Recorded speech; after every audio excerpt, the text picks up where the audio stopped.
Euzu billahi mineşşeytanirracim. Bismillahirrahmanirrahim. Elhamdülillahi rabbil alamin.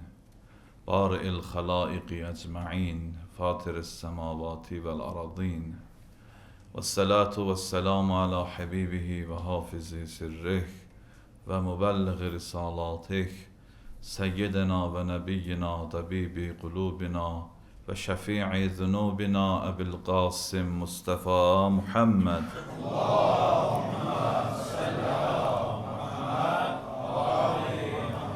Ve ala alihi tayyibin tahirin el-mezlumin el-mukerremin el-muntecebin.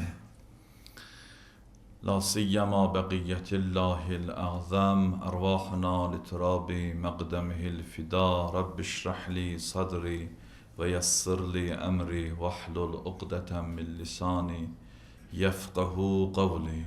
Allahümme an kulli veliyyikel hüccet ibnil Hasan salavatuke aleyhi ve ala abaik fi hâzihi s-sâ'a ve fi kulli sâ'a veliyyen ve hâfizen ve qâiden ve nâsiran ve dalilen ve ayna hatta tuskinehu ardaka tev'a ve tumettiyehu fiha tevîlâ. Başlanıb Mah-ı Muharrem. Başlanıb Mah-ı Muharrem, çəkilib ərşə qara.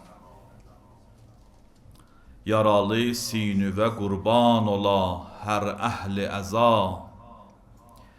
Hər gecə sinə vuraq, teşnə ölən qurbanə. Ağlayaq, köynəyi əllərdə qalan sultanə. Bu gecə bir mövzu haqqında sözümüz olacaq. Bu gecənin xutbəsi çox həssas bir mövzudur. Bu xutbəyə, bu mövzuya bir sualla giriş edirik. Nə üçün Küfə əhli bu qədər şövq ilə minlərlə məktub yazıb İmam Hüseyin əleyhisselamı Küfiyə dəvət etdilər.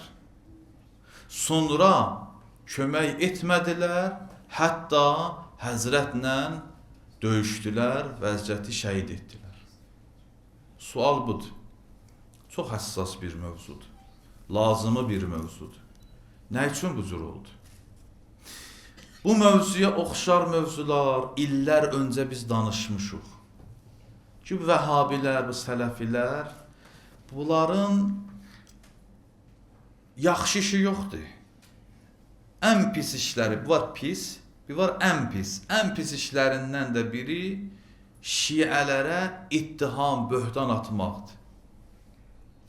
Onlar görürlər, izdihamlı şəkildə hər il Mühərrəm ay gəldikdə dünya səviyyəsində əza məclisləri qurulur. Şiələr dünyaya səs salırlar. Məxsusən Ərbəin yürüşündə 30 milyon, 20 milyon, neçə milyon insanlar iştirak edir, yürüş edirlər, yürüşdə iştirak edirlər. Bunları narahat eləyir. Bunlar ittihamlar atırlar, yalanlar danışırlar. O yalanlardan biri də budur ki, İmam Hüseyin ilə şiələr özləri şəhid ediblər. Küfə əhli şiələr idilər, özləri İmam Hüseyni dəvət etdilər və özləri də şəhid etdilər, özləri dində əza saxlayıb ağlayırlar. Bu iftiralardan biri budur. İllər öncə biz bunu analiz etmişik, danışmışıq və cavablar vermişik. Küfə əhli Həzrətə məktublar yazıb dəvət etdilər. Baxın, Kərbəla vaqiəsinin səbəblərindən biri Küfə əhlinin məktublar yazıb İmam Hüseyni Küfə şəhərinə dəvət etməsidir. Bu vaqiənin, Kərbəla vaqiəsinin səbəblərindən biri budur. Səbəblərindən digəri də İmam Hüseyn əleyhissalamdan Yazid-i Məlunun beyət istəməsidir. Rəcəb ayının tarixi danışıram sizə. Rəcəb ayının 15-də Muaviyə dərəkə, cəhənnəmə vasil oldu. Allah lənət eləsin. Və Yazid üçün beyət almışdı millətdən ki, məndən sonra Yazid xəlifədir. Əslində bu xilafət deyildi, bu səltənət idi, padişahlıq. Və Yazid Mədinə valisinə, Vəlidə məktub yazır ki, cəmaatdan beyət al. Bir məktubda Muaviyyənin dünyadan getməsinin xəbərini verir və digər məktubu yazır ki, cəmaatdan beyət al. Məxsusən başqa bir məktubda ki, xatırlanır, orada neçə nəfər var Mədinədə beyət etməyiblər. Onlardan da biri Hüseyn ibn Əlidir. Ya beyət etməlidir, ya başım mənim üçün göndər. Səbəblərdən biri də budur. İmam Hüseyn əleyhissalam Rəcəb ayının 28-i Mədinəni tərk edibdi, Məkkə səmtinə. İndi hansı aydır? Mühərrəm ayının biri. Rəcəb ayı gör hasan olub. Ramazan ayından qabaq Şəban ayıdır, Şəban ayından da qabaq Rəcəb ayıdır. Deməli, Həzrət beyət etməyib Mədinəni tərk eləməyi Rəcəb ayının 28-idir. Yəni, Həzrət əslində qiyamına Rəcəb ayının 28-i başlayıbdır. Onda Həzrəti Əli Əsqər təzə dünyaya gəlmişdi. 16-17 günlük bir körpə idi. Həzrəti Əli Əsqər. Amma Kərbəlada 6 aylıq idi. Gəldi Məkkə-i Mükərrəmiyə. Elə ki, Kufə əhli bildi Hüseyn ibn Əli beyət etməyib Yazidə, gəlib Məkkədədir, başladılar məktublar yazıb onu İraqa, Kufiyə dəvət etməyə. Mövzumuz budur. Sual da bundan ibarətdir ki, nə üçün Kufə əhli bu qədər məktublar yazdılar? Məktubların sözləri də diqqəti cəlb eləyir. Bu cür xidmətindəyim, bizim çaylarımız bu cür, ağaclarımız bu cür barlıdır, İraq fərq edir Hicazdan. Nə üçün kömək etmədilər və əksinə Həzrətlə savaşdılar, döyüşdülər? Bu xütbədə qısa olaraq neçə dəqiqədə bunu analiz edəcəyik. Bu suala cavab tapmaq üçün iki məsələ gərək vurğulana. Biri bundan ibarətdir ki, Kufə əhlinin İmam Hüseynə məktub yazmaqdan hədəfləri nə idi? Bu bir. Kufə əhli İmam Hüseyn əleyhissalama nə üçün məktub yazıb dəvət edirdi? Bu bir. İkinci budur ki, Öbeydillah ibn Ziyad Məlun Kufəni nə cür Müslim ibn Əqilin əlindən çıxartdı?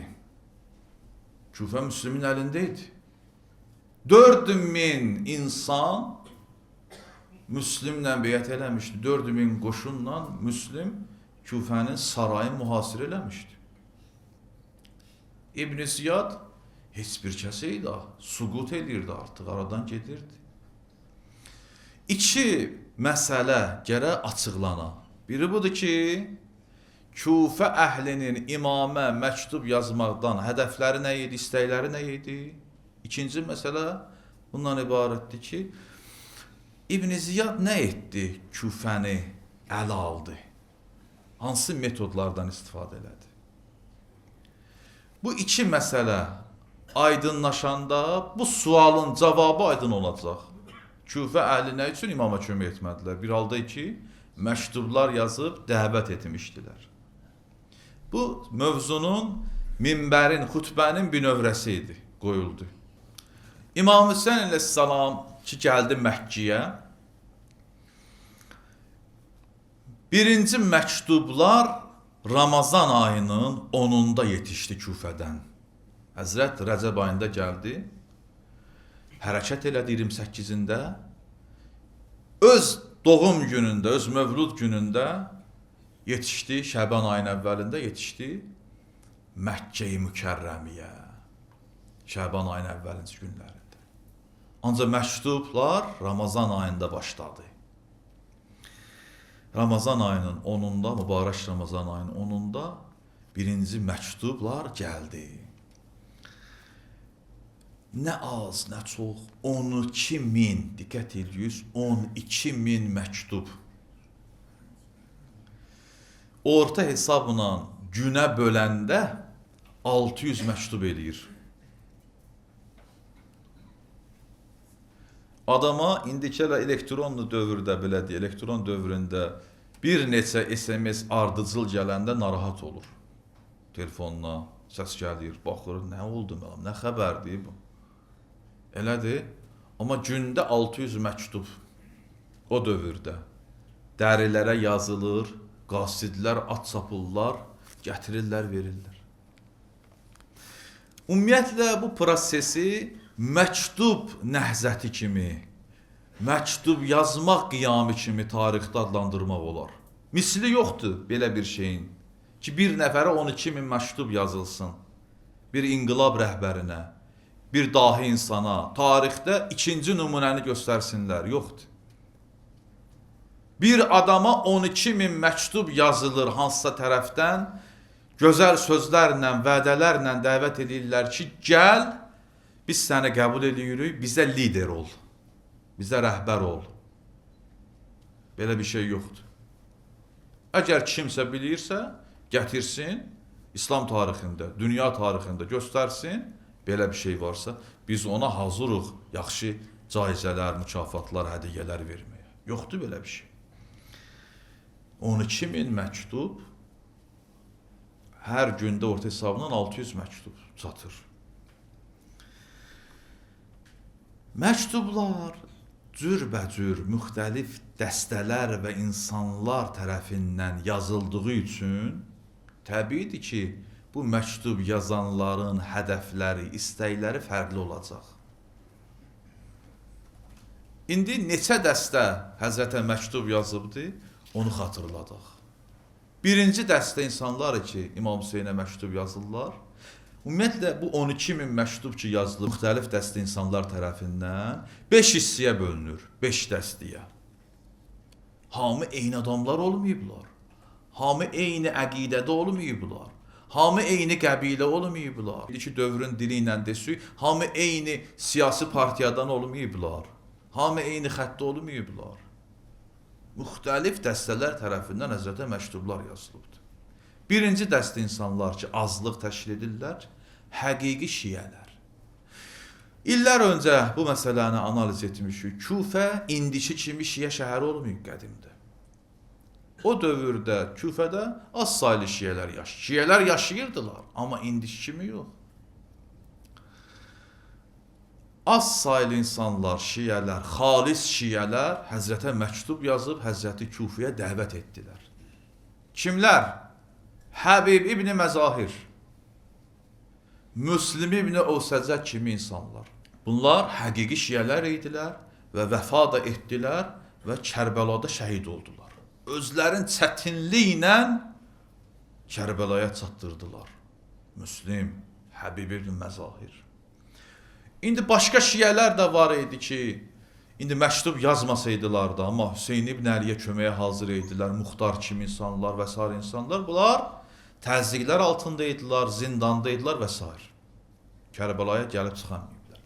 Birinci dəstə insanlar ki, İmam Hüseynə məktub yazıb dəvət etdilər, xalis şiyələr idilər, azlıq təşkil edirdilər, Həbib İbn Məzahir kimi insanlar. Bunların əqidəsi nə idi? Bunlar hakimiyyəti Əhl-i Beytin şər'i haqqı bilirdi. Bunlar əqidəsi bu idi ki, həqiqi şiyələrin əqidəsi budur ki, hakimiyyət yer üzərində Əhl-i Beytə məxsusdur, imamlara məxsusdur. və Bəni Üməyyənin hakimiyyətin qeyri-qanunu bilirdilər. Çox az idilər. İkinci dəstə məktub yazanlar görək kimlərdilər. Ki bunlar çoxluq təşkil edirdilər. 12.000 məktubun çoxunu bunlar yazıblar. Əgər sadalasıq. Bunlar yaşlı insanlar, bir də yarı yaş insanlar olublar Küfədə.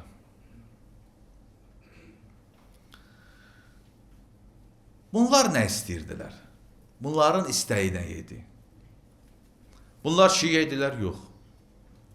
Bunların əqidəsi bu idi ki, gərək Əhl-i Beyt hakimiyyətdə olsun, yer üzərinin höccətləri bunlardır. Bunlar bu əqidəyə malik idilər? Yox. Bunlar nə istəyirdilər? Bu yaşlı insanlar, yarı yaş insanlar Həzrəti Mövlanın Küfədə hakimiyyətin dadmışdılar. Ədalətli hakimiyyətin dadmışdılar, bilirdilər Ələvi hakimiyyəti necə olur, ədalətli hakimiyyət necə olur. 20 il idi, Bəni Ümeyyə tərəfindən bunlara zülm olunurdu. Bunlar Əli oğluna üst tutdular. Onu dəvət elədilər Küfiyə ki, gəl bizi Bəni Üməyyənin əlindən xilas elə. Xülasəsi budur. Niyyətləri bu idi. Üçüncü dəstə məktub yazanlar kimlər idilər? Bunların ümumiyyətlə istəyi tam başqa bir istəyidir. Bunlar o dəstə insanlar idilər ki, istəyirdilər ki, mərkəziyyət qayıtsın Küfiyə yenə də. Paytaxt demirəm, çünki biz paytaxt məfhumunu ümumiyyətlə qəbul etmirik. Çünki paytaxt sözünü qəbul etdin, gələ taxtı qəbul edəsən. Mərkəziyyət, yəni İslam dövlətinin idarə olunma mərkəzi şəhəri. Şamla rəqabətdə idi Küfə şəhəri. Ya Küfə, ya Şam. Həzrət Əlinin xilafət dövründə Küfə mərkəziyyət qazanmışdı. Həzrət İslam dövlətinin hakimiyyətinin mərkəzi Küfə qərar vermişdi. Ki, mərkəz Küfə idi. Bu insanlar ləzzət eləyirdi bunlara. Bu insanlar bəhrələnirdi bu məsələdən. Təbii ki, hansı şəhər mərkəz olursa, indiki dildən desək, paytaxt olursa, paytaxtın özəllikləri olur, imtiyazları olur. Bunlar istəyirdilər ki, Hüseyn ibn Əli gəlsin Küfiyə və mərkəziyyət də qayıtsın Küfiyə. Küfə olsun İslam dövlətinin mərkəzi şəhəri. İstəkləri bu idi.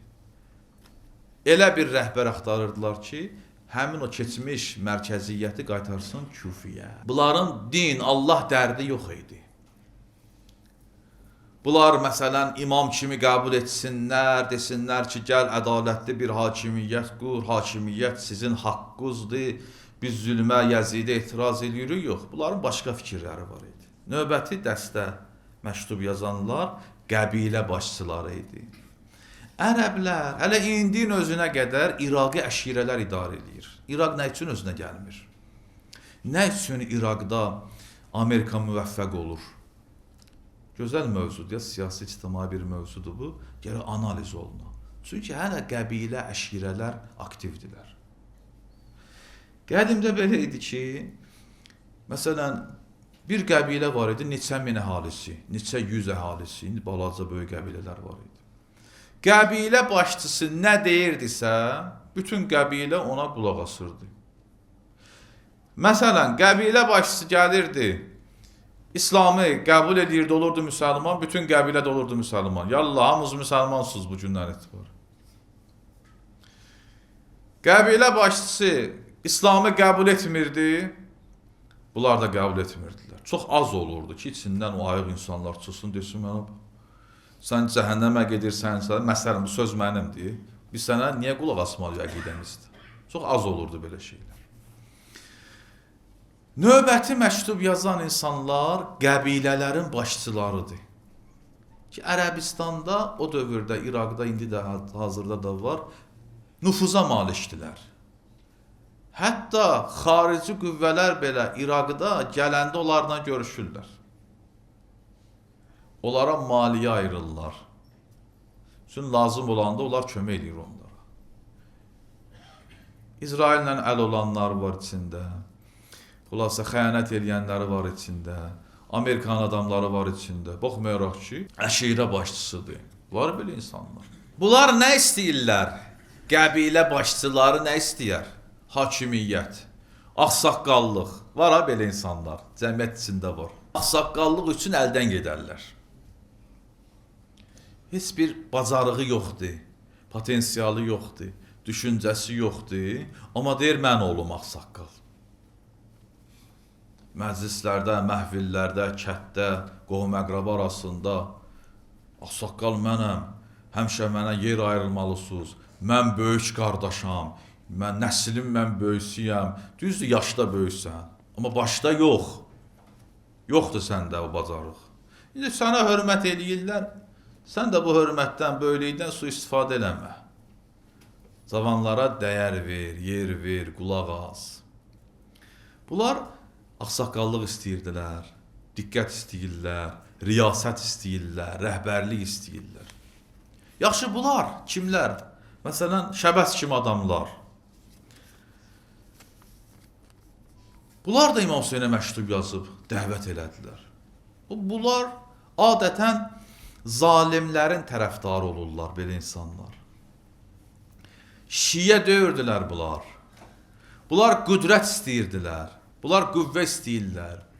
Bunlar istəyirlər ki, kim gəlir, gəlsin, bizə hansısa bir diqqət ayırsın, bizə bir rüşvət versin, bizim üzərimizdə hesab ayırsın. Gördülər ki, minlərlə insan Hüseyn ibn Əliyə məktub yazır, dəvət edir. Qəbilə başçıları.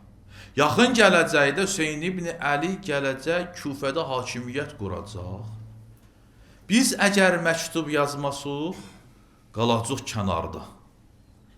Qoşulaq, məktub yazaq, deyəndə deyərik ki, biz də səni dəvət edənlərdən biriydik, bizə də diqqət elə, bu niyyətlə.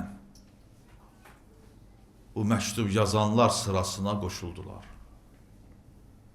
Amma nə etdilər? İbn Ziyad Küfiyə gələn kimi Müslümü buraxıb bu qəbilə başçıları getdilər İbn Ziyadın yanına. Danışacaq onu. Axırıncı məktub yazan dəstə, 5-ci dəstə insanlar ki, məktub yazıblar. Onlar, ürfüdə bir söz var, deyir məsələn, filanı İngilis bayrağıdır. Ya məsələn, deyərlər ki, külək hayana əsir, bu da o yana əsir. Bu dəstə insanlar.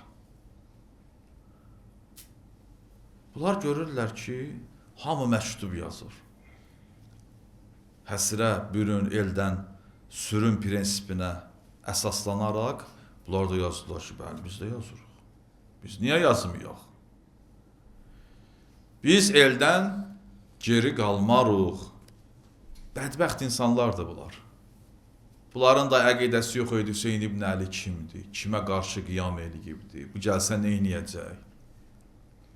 Heç düşünmürdülər bu barədə. Cəmiyyətdə, belə deyək, bir proses başlayıbdır, biz nə üçün o prosesdə iştirak etməyək? Biz də iştirakçı olaq. Biz də qızışdıraq məsələni. Görək nə olur? Belə insanlar var. Görək bunun axırı nə olacaq? Gətir bura bizdən neçə məktub yazaq. Belə adamlar var. Bunlar da məktub yazdılar. Demək, məktub yazan insanlar 5 dəstəyə bölündü. Və 5 niyyətə malikdilər. 5 dəstənin, hər dəstədə özünə məxsus fikirləri, istəkləri var məktub yazmaqdan. Bunların içində fəqət xalis şiyələr ki, azlıq təşkil edirdilər, onlar da əhdə vəfa edib Kərbəlada şəhid oldular. Qalanları sadaladıq kimləri idi. O sual ki, verilir, nə üçün Kufə əhli minlərlə məktub yazdı. Bu qədər şovq ilə, əlaqə ilə, məhəbbətlə məktublar yazıb Hüseyn ibn Əlini Kufiyə dəvət etdilər. Nə üçün bəs kömək etmədilər və əksinə Həzrətlə döyüşdülər? Cavabının bir hissəsi aydın olur ki, Kufə əhlin 5 dəstəyə bölünür məktub yazanlar. Hər 5 dəstənin də özünə məxsus əqidələri var. Buna xatir İbn Ziyad gəldikdən sonra bunlar öz əqidələrindən dönürlər. Cavabın tam əldə olunması üçün ikinci məsələ qalır. O bundan ibarətdir ki, imamə ki, bunlar o qədər məktub yazdılar, diqqət edin. İmam Müslim ibn Əqili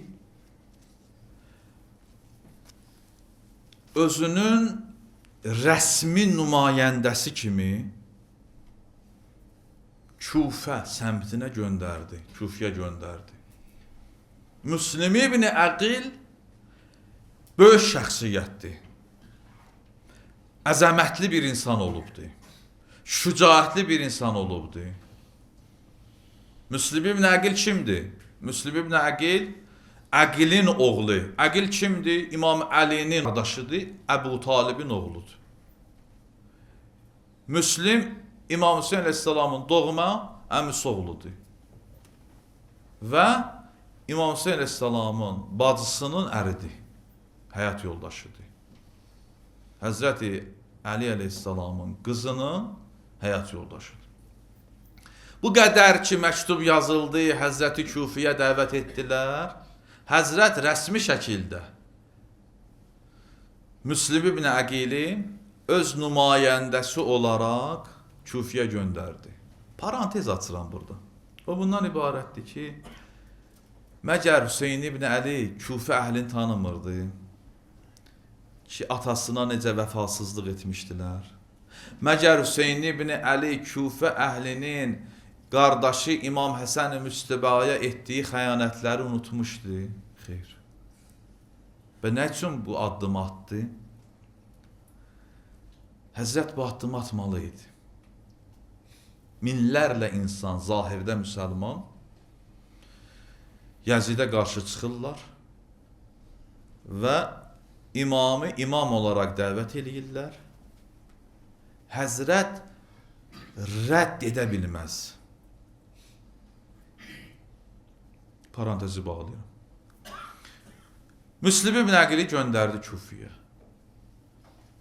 Müslim imamın nümayəndəsi olaraq Kufiyə gəldi. Minlərlə insan Müslimin başına toplandı, beyət etdilər imamın nümayəndəsi olaraq və öz vücuhatların, xumus zəkatların Müslim ibn Əqilə verirlər. Müslim ibn Əqil bir müddət keçəndən sonra imama məktub yazdı. Bəli, Kufə əhli həqiqətən də sizin yolunuzu gözləyir, yaxşı şərait yaranıbdır, bu qədər insan ətrafımızda var, gəlin Kufə səmtinə. Rəsmi məktub yazdı, göndərdi. İndi xütbənin ikinci əsas hissəsinə başlayıram. O bundan ibarətdir ki, Müslim ki, Kufəni almışdı əlinə, minlərlə insan ona biət eləmişdi. İbn Ziyad Kufiyə Haşimi əmmaməsində daxil oldu qorxusundan. Mən bunu danışanda da qeyzlənirəm, oxuyanda da əsəbləşirəm. Cəmaatın vəfasızlığına. Elə bilirsiniz ki, 1400 il bundan qabaq qalıbdı, cəmaat hələ yenə elədi. Əgər düzəlsəydi, Həzrət gələrdi. Baş verənləri internetə baxız, sosial şəbəkələrə. Cəmaat Kufə əhlin hansı üzdən qınıyırlar? Bir halda ki, mən deyərdim, Kufə əhlindən də pisdilər. Buna sübutlarımız var.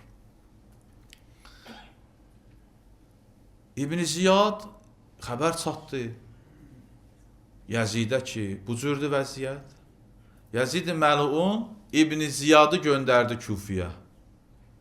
Get Kufəni al ələ. Kufə çox həssas bir şəhərdir. Ki, Bəsrədə qalma, get ora. Küfə əldən getdisə, Bəsrə, İraq hamısı əldən gedir. İbn Ziyad bilirdi Küfə əhli Hüseyn ibn Əlini gözləyir. Başına yaşıl əmmamə bağladı. Üzüm bağladı. Haşimilərə bənzədib özün Küfəyə daxil oldu. Muxtarın filmində o canlanıbdı bir hissəsində. Küfə əhli necə sevinir. Gəldi, girdi saraya. Saraya girib, amma Küfə Müslümin əlindədir. Müslüm 4000 nəfər döyüşçü ilə, 4000 döyüşçü ilə Küfənin indiki dildə desək, sarayın, Darül İmarəsin, icra aparatını belə deyək, mühasirəyə alıbdır.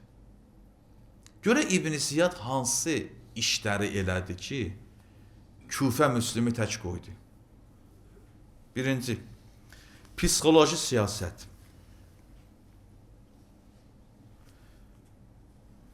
Siyasətin növləri var. Psixoloji siyasət. İbn Ziyad təhdid elədi və tamahlandırdı.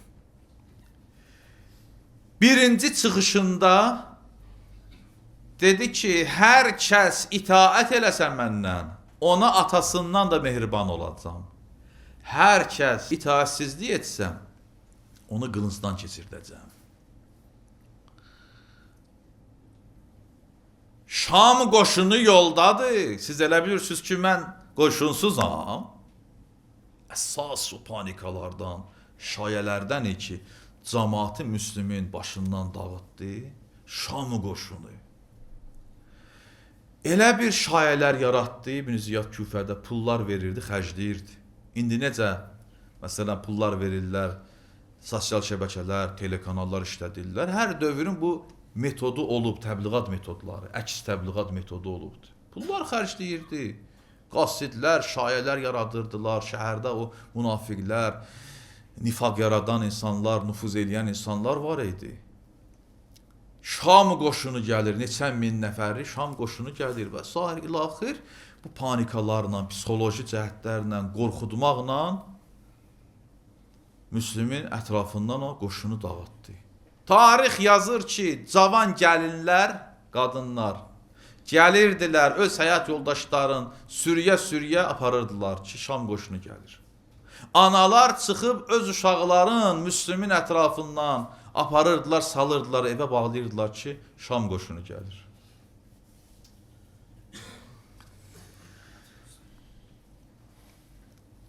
Diqqət eləyin məsələyə. Elə şayələr, panikalar yaratdı ki, bir buna diqqət eləyin. Günorta vaxtı, gündüz vaxtı Müslim ibn Əqil Küfənin sarayın 4000 nəfər qoşunla mühasirə eləmişdi. Axşam özü Küfənin küçələrində tək qaldı.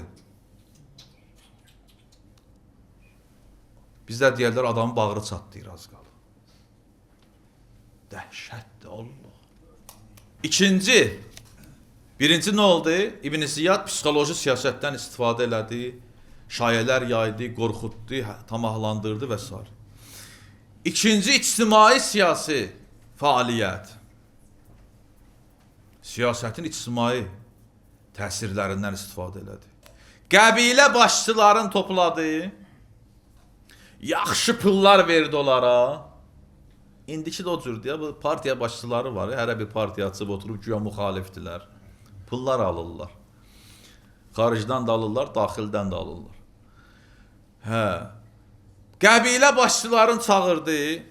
Məsələn, Əmr ibn Həccac kimi adamları, Şəbəs kimi adamları da həmən sadalamıram.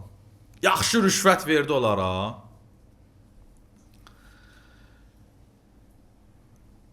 Onlar da gördülər ki, neynirəm Müslümi?